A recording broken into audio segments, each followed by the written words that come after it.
It was a fun first night of the draft, and look forward to tomorrow with our 2 second round picks, and then working toward the weekend here. So with that, we'll take your questions and get ready to roll for tomorrow. Let's go first to Herbie Tiopi. Go ahead, Herbie. Hey, Brett. Good evening. Hey, Herbie. You mentioned it was a fun night. How much did that fun entice you to maybe trade back into the first round? And I have a second question after this. No, I mean, like I said, I think the value of this draft is really that first part of 2 into the early mid stage of 3. So, I mean, there wasn't a time where there was any temptation. When we made that move for Orlando, that was the guy we wanted, and we were happy and content to work with these 2-2s tomorrow. And speaking of that second round, Anthony, I know you called it a hot zone. How much does some of this action and some of the trades in the first round affect that zone, in your opinion? And then, is it still considered a hot zone? Yeah, for sure. I don't think there's really any surprises. Now some of the trades and how they worked out. When I leave this Zoom here, I'll get back up to the draft room with my staff, and it may affect some tomorrow just because of the teams that traded. It impacts their needs and what they wore. If they made some move that you weren't expecting, and now they filled the need, but the team trading back, maybe they have a similar need and what have you. So we'll work through those scenarios tonight into tomorrow morning and be ready to go. So I think we'll know more tomorrow when the dust settles here and we look and we evaluate the trades, and then we compare the trades with the team needs or the perceived team needs that we believe those teams have. Next to Adam Teicher. Go ahead, Adam. Hey, Brett. Curious about Orlando Brown. Just what you guys liked about him when you sort of decided that was the guy you had to have as your left tackle. And Brett, I'll have a follow-up as well. We looked at the draft, and as we mentioned earlier, Adam, just picking 31 and wanting to have a plug and play guy, and not just a tackle, a real tackle, a Pro Bowl caliber tackle, and had the opportunity to talk to a lot of people during this process that worked with Orlando in the past and knew Orlando, and it was very consistent with what we had on him coming out. Just a high character guy, really smart, loves the process, all the things we talk about when we talk about the check boxes for these offensive linemen. Durable, the guy doesn't miss any snaps. He's smart. He's tough. He loves the process, and that's an infectious trait. And that losing some guys like Fisher and Schwartz, it's one thing to replace the athlete, but also the type of people these guys were and what they bring into the locker room. So you talk about Orlando, and he has all those attributes you look for: the size, the length, the mental toughness, the durability, the leadership. So hard to find that. These guys that you're looking at, I mean, a lot of these guys you like, and they have developmental upside, but we're certainly built to win and built to win now, and to have a plug and play guy is very hard. And that's why we couldn't pass up that opportunity.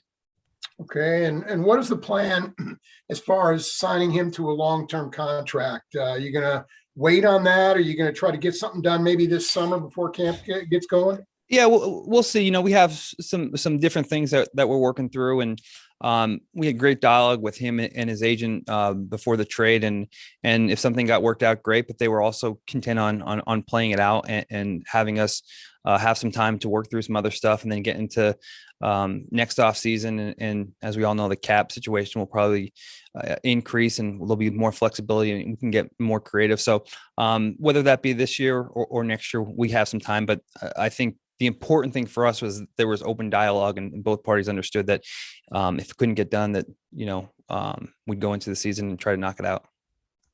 Let's go next to Pete Sweeney. Go ahead, Pete. Hey, Brett, just curious about your thoughts on the AFC West and what it did tonight in Surtain, Slater, and then Leatherwood. Yeah, I think those teams were probably following their board and taking the best players available. As you mentioned, Surtain, one of the top corners in the draft, and wasn't surprising from a defensive, former defensive coordinator, the head coach there. But I mean, great player, and Oakland and LA going on the offensive line, good value there. And I think the teams are just probably staying true to the board, taking the best player available. But all those teams took some good players, and look forward to that competition with those guys. Let's go next to Sam McDowell. Go ahead, Sam.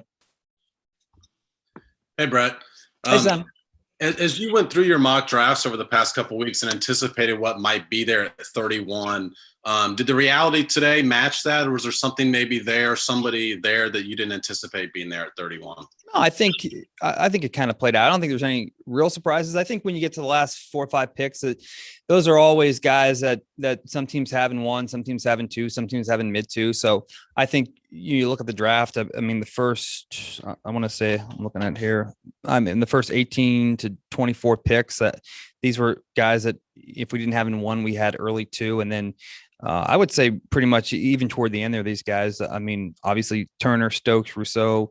The pass rusher from Penn State, Tryon. These are all guys that we liked right in that range. I don't think there's any huge surprises or any big curveballs, but that's typical for a first round. I mean, I would say every year there's a couple. I don't know if there are really any this year, but there'll certainly be a lot more tomorrow. And that's why I think having those 2-2s will be very advantageous for us. We've got 3 more. We'll go right down the line, starting with Matt Derrick. Go ahead, Matt. Hey, Brett. Good to talk to you there. I'm curious just how you thought about the first round and how it unfolded as far as what the depth is at some of the positions that remain there for the second round. And how much conversation have you had with your staff about staying alert and being ready to move up if you want to? Well, we're gonna get together right now after I get off the Zoom. First round just ended, and again, I don't think there's a lot of surprises, but once I get off here, we're going to go and kind of redo the board and restack it and reshuffle it and try to position ourselves for where we need to be. And I think we're happy with the numbers and kind of how they worked out. And again, having 58 and 62, I think we're going to be in a good spot to get a couple good players and have some flexibility. And as far as the first round, again, I mean, I think it was kind of well documented that the quarterbacks were going to go early.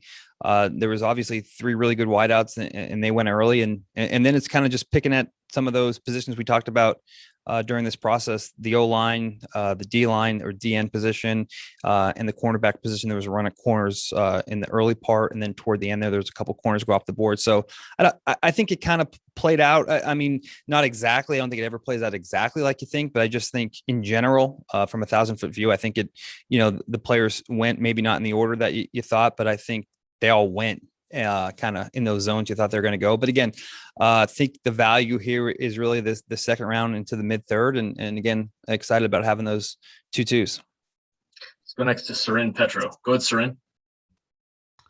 Brett, I'll have a follow-up here real quick.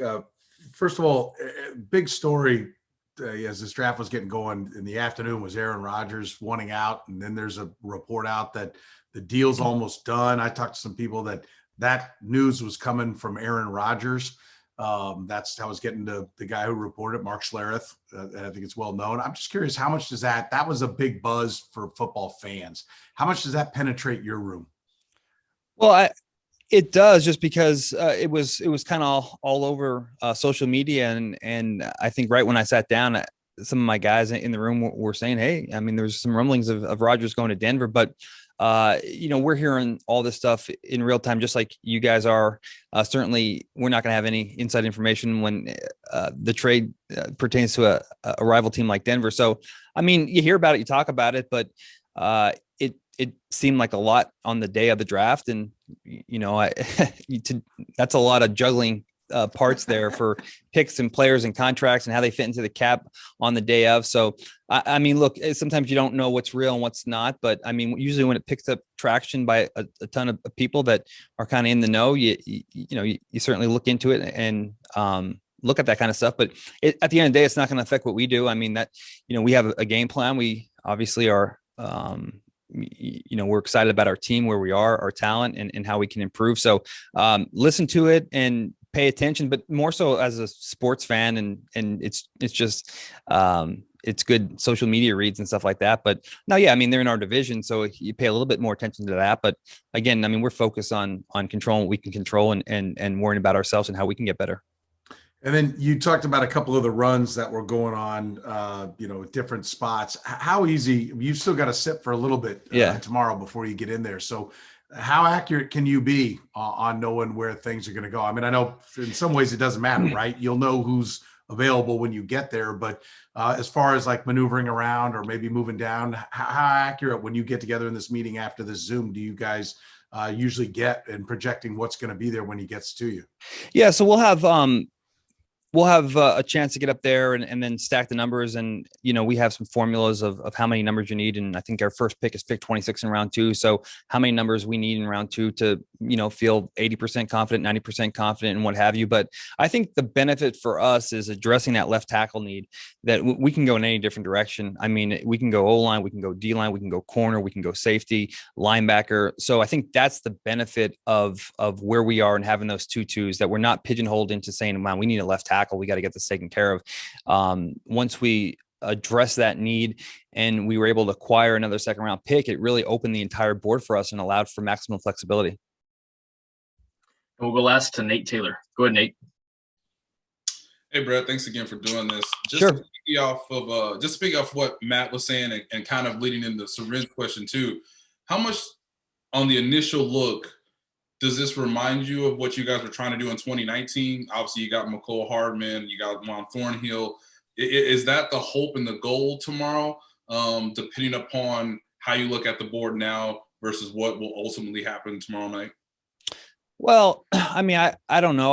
I think that, we're just trying to acquire good players. And I think, again, I go back to, our offseason, we wanted to address the offensive line and we were able to add Joe Tooney. And then there was still obviously a glaring hole there at left tackle. And we have some young talent there that we're working through. And with Yang coming back, more of a right tackle, and Remmers will work at right tackle. So we just came into this process of wanting to be flexible and wanting to really stick to the board, take the best player available.